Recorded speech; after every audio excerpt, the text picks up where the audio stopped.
창세기 27장 15절에서 29절까지입니다. 다들 찾으시고 우리 한 절씩 한 절씩 저와 여러분 교독하도록 하겠습니다. 15절부터 제가 먼저 읽겠습니다. 리브가가 집안 자기에게 있는 그의 맏아들 에서의 좋은 의복을 가져다가 그의 작은 아들 야곱에게 입히고 또 염소 새끼의 가죽을 그의 손과 목에 매끈매끈한 곳에 입히고 자기가 만든 별미와 떡을 자기 아들 야곱의 손에 주니 야곱이 아버지에게 나아가서 내 아버지여 하고 부르니 이르되 내가 여기 있노라. 내 아들아 내가 누구냐. 야곱이 아버지에게 대답하되 나는 아버지의 맏아들 에서로소이다. 아버지께서 내게 명하신 대로 내가 하였사오니 원하건대 일어나 앉아서 내가 사냥한 고기를 잡수시고 아버지 마음껏 내게 축복하소서.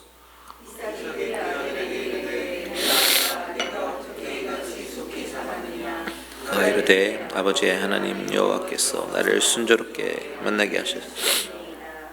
이삭이 야곱에게 이르되 내 아들아 가까이 오라. 내가 과연 내 아들 에서인지 아닌지 내가 너를 만져보려 하노라.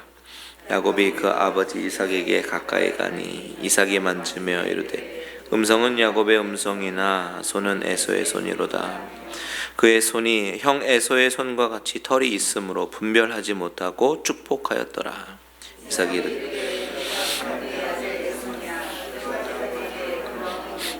이르되 내게로 가져오라. 내 아들이 사냥한 고기를 먹고 내 마음껏 내게 축복하리라. 야곱이 그에게로 가져가매 그가 먹고 또 포도주를 가져가매 그가 마시고 그의 아버지 이삭이 그에게 이르되 내 아들아 가까이 와서 내게 입맞추라. 그가 가까이 가서 그에게 입맞추니 아버지가 그의 옷에 향취를 맡고 그에게 축복하여 이르되 내 아들의 향취는 여호와께서 복 주신 밭의 향취로다. 하나님은 하늘의 이슬과 땅의 기름짐이 풍성한 곡식과 포도주를 내게 주시기를 원하노라. 만민이 너를 섬기고 열국이 내게 굴복하리니 내가 형제들의 주가 되고 내 어머니 아들들이 내게 굴복하며 너를 저주하는 자는 저주를 받고 너를 축복하는 자는 복을 받기를 원하노라. 아멘. 아멘. 자, 우리가 보고 있는 이 창세기 27장의 말씀 참 마음 아픈 이야기입니다. 한 가정의 비극을 담고 있어요. 형제와 형제는 서로 속입니다. 그리고 또 둘째 아들은 아버지를 속입니다. 아내는 남편을 속입니다. 서로 속고 속이는 그런 관계 가운데 형은 너무나도 화가 나서 이제 동생을 죽이려고 하는 그런 장면이 나오죠. 너무나도 비극적인 일이 일어난 그 배경에는 그 부모가 서로 자기가 사랑하는 아들들을 편애했던 그런 배경이 있어요. 그것에 대해서 자유로울 수가 없습니다. 이것은 가정의 비극이죠. 그런데 참으로 아이러니한 것은 이런 비극적인 가정이 다른 가정도 아니고 세상에 속한 가정도 아니고 저주받아야 마땅할 가정도 아니고 하나님께서 언약하신 가정이다라는 것이죠. 이런 본문을 묵상하면서 우리는 자연스럽게 올라오는 퀘스천이 한 가지가 있습니다. 그것이 뭐냐면 왜 하나님께서는 이런 이야기를 비극적인 이야기를 성경책에 기록하셨을까 하는 것이죠. 한 가정의 비극적인 이야기를 왜 우리에게 주셨을까? 그것은 이 이야기 가운데 분명한 하나님의 메시지가 오늘 저와 여러분 가운데 들려지기를 원하기 때문입니다. 그 메시지를 찾아보는 것이 저와 여러분의 숙제예요. 지난 시간에도 우리가 찾아봤지만 우리는 창세기를 통해서 약속과 언약이라는 큰 틀 안에서 이 창세기를 처음부터 끝까지 쫙 봐야 한다라고 말씀드렸어요. 그래서 오늘 본문의 말씀도 바로 그 언약의 틀 안에서 바라봐야 합니다. 하나님은 과연 당신의 언약을 이루시기 위해서 어떤 방식으로 그것을 이루어 나가시는가, 바로 그것이죠. 그래서 우리가 지난 시간에 주목해봤던 구절이 1절이었어요. 이삭이 나이가 많아서 눈이 어두웠다. 나이가 많아 눈이 어두워졌다는 이 표현을 통해서 우리에게 암시하고 있는 메시지는 그가 늙었다. 단순히 그것을 이야기하는 것이 아니라, 물론 육체가 점점 후퇴하지요, 나이가 들면서. 그렇지만 중요한 것은 그에게 영적인 분별력이 없어졌다라는 그 메시지를 말하고 있다라는 것을 우리가 나누었습니다. 왜냐하면, 왜 그것을 주목해 보냐면, 이 창세기 27장에서 말하려고 하는 것이 뭐예요? 축복이잖아요. 하나님께서 예비하신 영적인 축복 이야기잖아요. 그 영적인 축복에 대해서 말을 하기 때문에 지금 야곱은 점점점 영적인 분별력이 떨어지고 있다, 그것을 암시하고 있는 것입니다. 그 가운데 어머니 리브가는 어떻게 해요? 야곱에게 달려가서, 자기가 사랑하는 둘째 아들 야곱에게 달려가서, 아버지가 축복을 한다고 하니 우리가 아버지를 속이자, 이렇게 얘기하면서 그렇게 하기 위해서 작전을 짭니다. 아주 치밀하게 작전을 짭니다. 그러면서 어머니는 이렇게까지 얘기해요. 13절 보니까, 내 아들아, 만약에 일이 잘못해서 저주가 있거든 너의 저주는 내게로 돌리겠다. 그러니까 너는 내 말만 따르고 그냥 가져와라 라고 어머니는 아들을 위해서 내가 다 하겠다라고 말씀하지요. 심지어 저주까지 받겠다. 그래서 야곱은 어머니 리브가가 지시한 대로 염소 2마리를 잡아왔어요. 그런데 이것은 어머니가 시켰기 때문에 한 것이 아니라 그 마음속에 축복을 향한 갈망과 열망이 있었기 때문에 야곱은 어머니의 말을 순순히 따랐던 것이죠. 당시 염소는 아주 귀중한 재산이죠. 그것으로 젖도 짜지요, 우유도 만들고 치즈도 만들고 귀한 동물입니다. 그것을 가지고 어머니는 아버지의, 자기 남편의 입맛을 너무 잘 아니까 별미를 만들어 가지고, 별미라고 하는 것은 너무나도 입에 맞는, 테이스트에 맞는 만족한, 행복한 그런 음식으로 이렇게 데피니션이 나오더라고요. 그래서 그 별미를 만들어 가지고 남편에게 맛있게 만듭니다. 15절과 16절 한번 같이 읽어볼게요. 15절과 16절 시작. 리브가가 질지만 자기에게 있는 그의 맏아들 에서의 좋은 의복을 가져다가 그의 작은 아들 야곱에게 입히고, 또 염소 새끼의 가죽을 그의 손과 목에 매끈매끈한 곳에 입히고. 자, 여기 보면요, 에서의 옷들 중에서 가장 좋은 옷을 꺼내서 야곱에게 입혔습니다. 에서의 옷을 입힌 것은 최대한 에서인 척을 해야 되고, 그리고 아버지는 눈에 보이지 않지만 에서의 옷에 묻어있는 향취가 있을 거 아니에요, 그렇죠? 땀 냄새겠죠. 그런 것들을 입고 나아가는 것입니다. 당시에는 뭐 빨래가 발전됐던 시대가 아니니까. 근데 이것뿐만이 아니죠. 16절에 보니까 리브가는 염소 고기뿐만 아니라 염소의 가죽까지도 동원합니다. 최대한 이삭을 속이는 일에 막 머리를 짜고 꾀를 내면서 최선을 다하는 그런 거짓말을 꾸미고 있는 것입니다. 사실 오늘 본문이 야곱의 속임수를 이토록 자세하게 기록하고 있는 이유가 무엇이겠습니까? 그것은 야곱이 그렇게 머리가 명석했다, 뛰어났다, 그것을 칭찬하기 위해서가 아닙니다. 어떤 분은요, 이것을 바라보면서 천국은 침노하는 자의 것이니까 이렇게 끈질기게 물고 늘어져서 복을 받아야 된다, 이렇게 말씀하시기도 하지만 과연 이 본문의 메시지가 그것일까 의문이 듭니다. 오히려 야곱 하면 믿음의 선진 중에 한 명인데, 믿음의 선진인 야곱이 오히려 얼마나 믿음이 연약한가, 믿음의 조상이 되기에 얼마나 부적합한 인물인가를 드러내는 것이 아닐까 싶습니다. 여러분, 우리가 야곱의 생애를 읽으면서 공감이 참 많이 되지 않습니까? 그 이유는 야곱의 모습과 우리의 모습이 너무나도 상당히 비슷하기 때문일 거라는 생각이 들어요. 우리가 아브라함을 묵상하다 보면 아브라함은 좀 나랑 좀 거리가 먼 사람이야 라는 생각이 들어요. 어떻게 갈 바를 알지도 못하고 그저께 순종했을까? 어떻게 그렇게 어렵게 얻은 아들을 가지고 죽이려고 칼을 뽑았을까? 나는 그렇게 못할 것 같은데, 그런 생각이 듭니다. 이삭은 어떻습니까? 아니, 어떻게 아버지가 나를 죽이려고 했을 때 모리아 산에서 그냥 죽으려고 누워 있었을까? 나라면 절대 그렇게 못할 것 같아요. 그런데 야곱을 보면요, 아멘이 저절로 나오지 않습니까? 너무나도 나와 비슷하기 때문입니다. 거짓말을 하고 속임수를 써서라도 형에게 가는 것 같은 축복을 나에게 돌려놓으려고 하는 것이 야곱의 모습이고 또 나의 모습이기도 합니다. 그런데 이것은요, 믿음이 아니라 기질입니다. 갈고 닦여져서 없어져야 할 기질입니다. 본성입니다. 그것으로 인해서 내가 아픔을 당하고 광야의 길을 걸어야 되고 갈고 닦여져야 돼서 시련을 받게 되는 것이죠. 저는요, 야곱의 생애를 묵상할 때마다 나는 야곱 그 자체구나, 그 생각이 많이 들어요. 저도 하나님의 말씀을 들었고요, 믿었습니다. 그런데 내가 처한 상황이 내가 원하는 대로 흘러가지 않을 때 저도 내 안에 너무나도 인간적인 그런 생각과 인간적인 방법들을 가지고 붙들려고 할 때가 너무 많이 있었던 것 같아요. 그런데 야곱도 그렇고 저도 그렇고 여러분들도 그렇고, 그럼에도 불구하고 그나마 믿음으로 이렇게 붙들고 살 수 있었던 이유가 무엇입니까? 바로 하나님이요, 일방적으로 강권적으로 저와 여러분을 붙잡으셨기 때문입니다.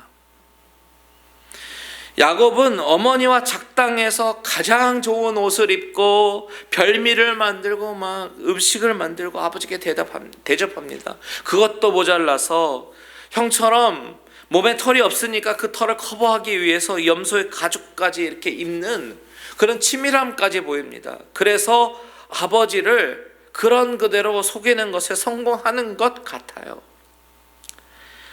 야곱은 얼마나 마음이 조마조마했을까요?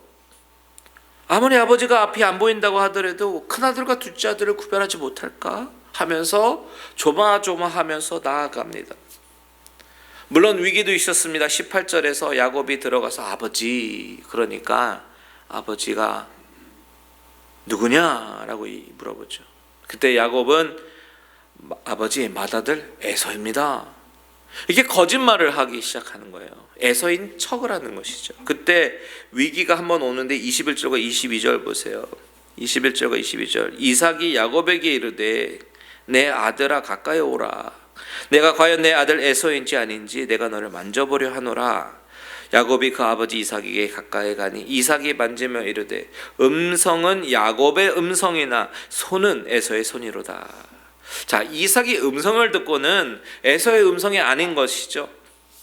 음성은 야곱의 음성이나 손은 에서의 손이로다 라고 얘기합니다. 그만큼 야곱은 분별력이 떨어진 상태입니다. 자, 24절 같이 한번 읽겠습니다. 시작. 이삭이 이르되 내가 참 내 아들 에서냐? 그가 대답하되 그러니이다.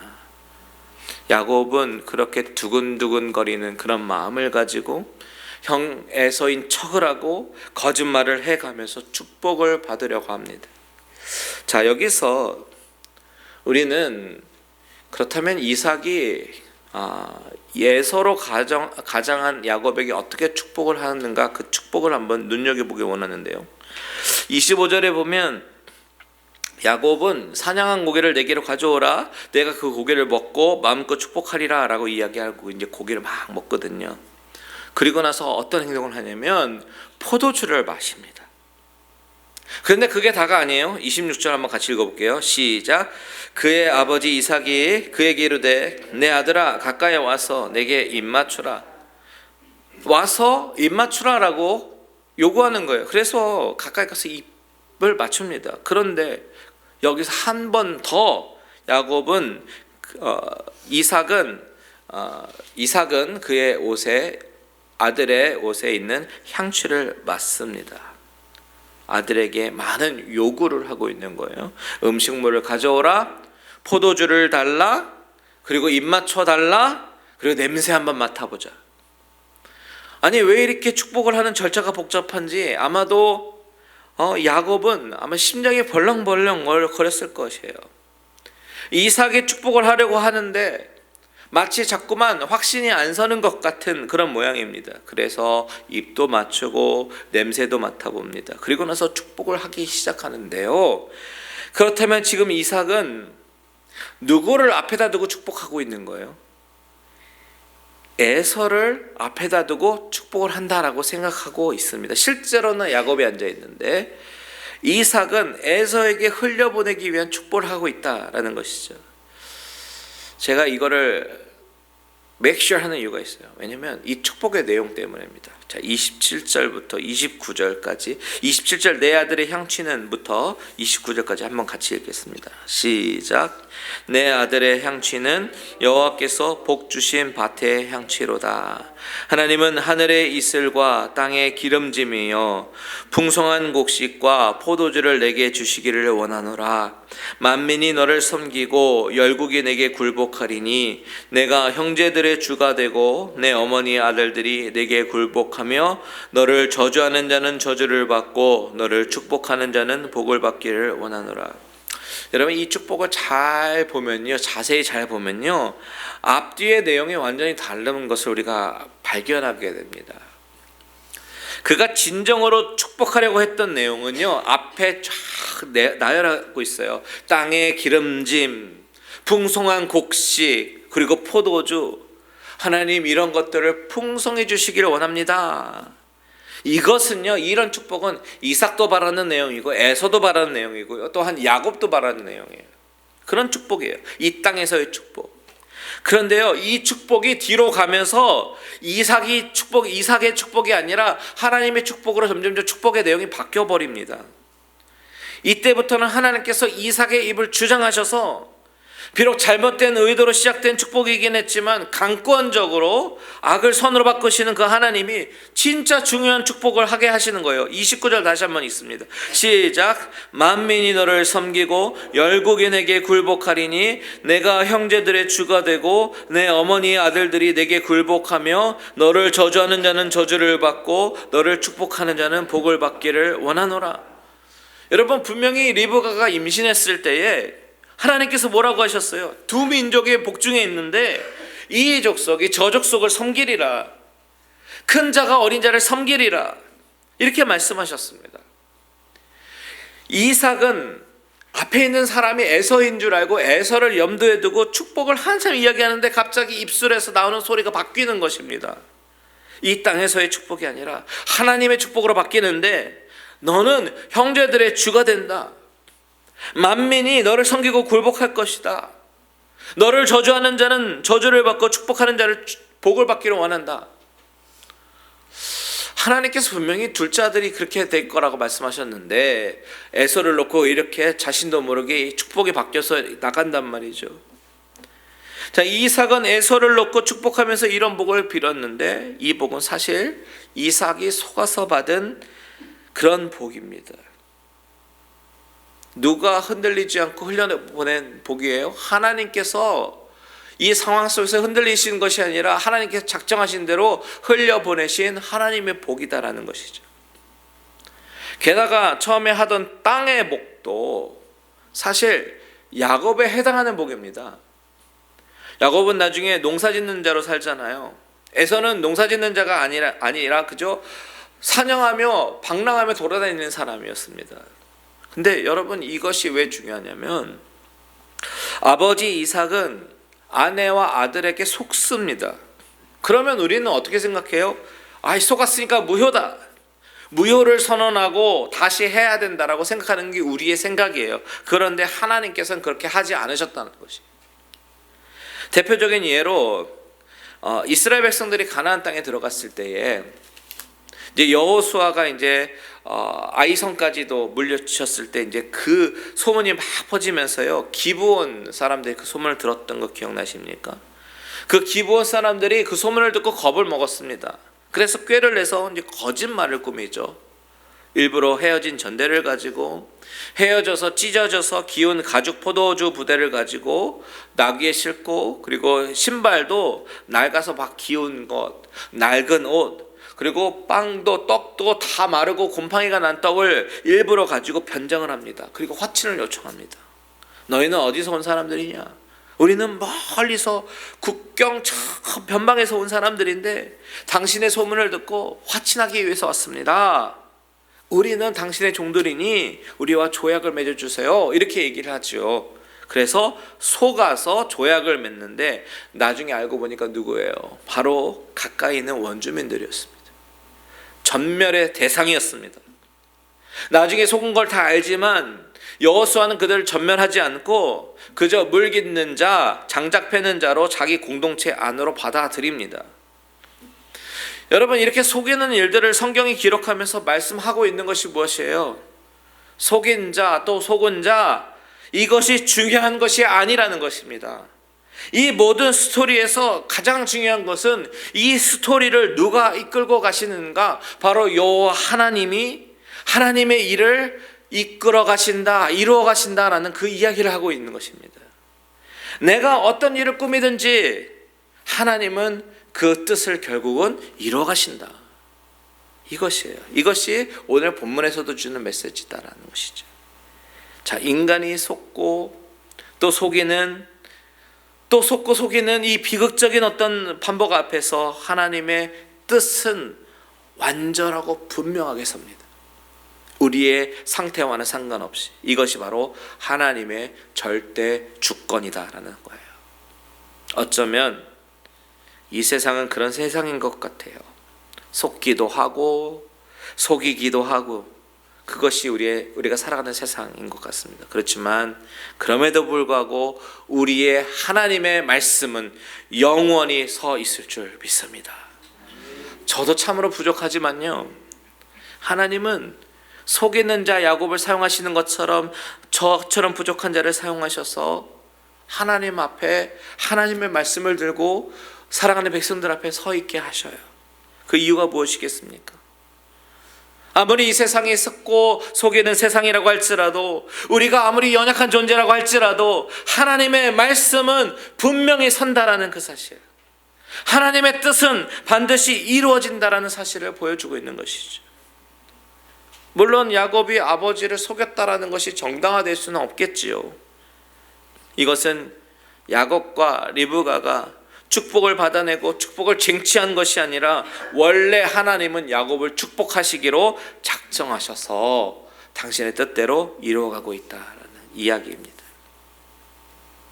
인간이 아무리 노력해도, 인간이 아무리 꾀를 짜도 그것에 의해서 축복이 결정되는 것이 아니라 바로 우리가 잘못을 하여도, 거짓을 저질러도, 우리가 연약하여도 오직 하나님은 그 연약한 존재를 끌고 가시더라.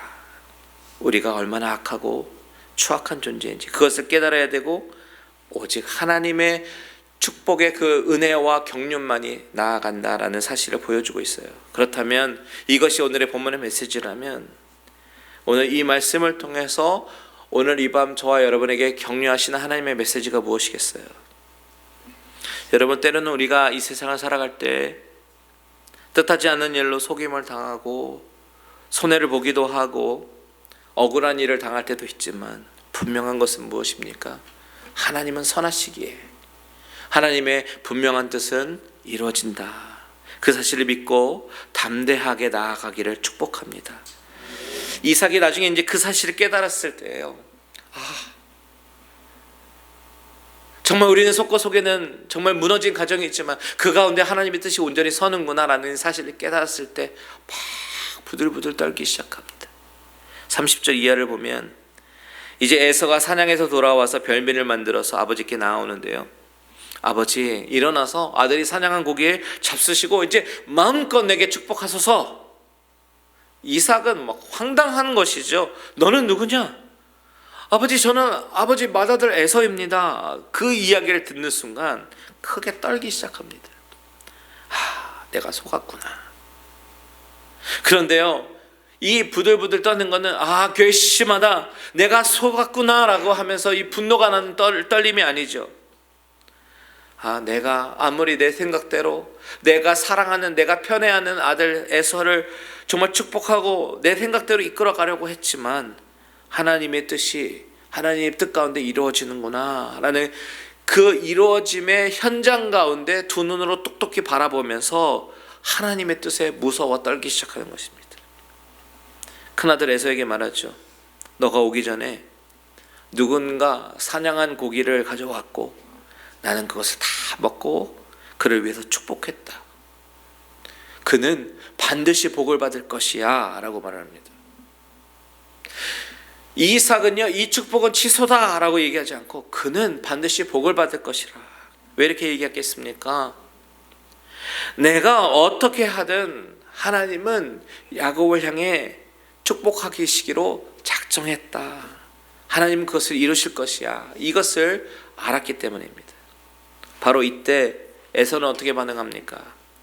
동생이 자기를 속여서 내 것을 빼앗겼다라고 화를 내고 분을 막 불같이 내는 모습을 그리고 있습니다. 물론 야곱의 방법은 정당한 방법이 아니었어요. 하지만 에서는 그 순간 자신이 예전에 장자권을 소홀히 했던 그 부분들을 생각하면서 그 부분을 뉘우치면서 하나님 앞에 사실은 회개했어야 하는 건데요, 그렇게 하기보다는 끝까지 불을 내면서 분노를 삭히지 못하고 더 나아가서 동생을 죽이려고까지 하는 그런 모습으로 발전하고 있어요. 그런데 여러분, 이 모습이 바로 어쩌면 우리의 모습을 적나라하게 보여주는 것일지도 모릅니다. 하나님의 뜻이 이루어지는 것에는 전혀 관심이 없고 내가 손해보는 것에 펄쩍 뛰면서 반응하고 다른 사람에게 모든 블레임을 하고 나는 피해자다, 이렇게 피해자 코스프레하는 에서와 같은 사람이 바로 나의 모습은 아닌지 생각해 보게 됩니다. 이렇게 펄쩍 뛰는 에서에게 이삭은 결국 기도를 하긴 합니다. 39절과 40절을 보십시오. 같이 한번 읽어볼까요? 시작. 내 주소는 땅의 기름짐에서 멀고 내리는 하늘 이슬에서 멀 것이며 너는 칼을 믿고 생활하겠고 내 아우를 섬길 것이며 내가 매임을 벗을 때에는 그 멍에를 내 목에서 떨쳐버리리라. 너는 칼을 믿고 생활하겠고 너의 아우를 섬길 것이다. 여러분, 결국 우리가 아무리 아둥바둥해도 하나님의 뜻만이 온전하게 서게 됩니다. 요즘 새벽에 묵상하는 전도서의 저자 솔로몬은요, 잠언 19장에서 이렇게 말합니다. 19장 21절에 같이 한번 읽어볼까요? 시작. 사람의 마음에는 많은 계획이 있어도 오직 여호와의 뜻만이 완전히 서리라. 아멘. 다시 한번 읽어볼게요. 시작. 사람의 마음에는 많은 계획이 있어도 오직 여호와의 뜻만이 완전히 서리라. 아멘. 여러분, 내가 생각하고 있는 것이 진정 하나님의 뜻에 맞고 있는지 아니면 상반이 되고 있는지, 우리의 계획들이 하나님의 뜻에 같이 가고 있는지 아니면 반대 방향으로 가고 있는지 한번 깊이 생각해 보면서 오늘도 하늘에서 주의 뜻이 이루어진 것 같이 오늘도 우리의 삶 속에서 하나님의 뜻이 온전히 이루어지기를 기도합니다. 이렇게 기도하는 저와 여러분들 되시기를 주님의 이름으로 축원드립니다. 아멘. 다 같이 찬양하고 기도하겠습니다.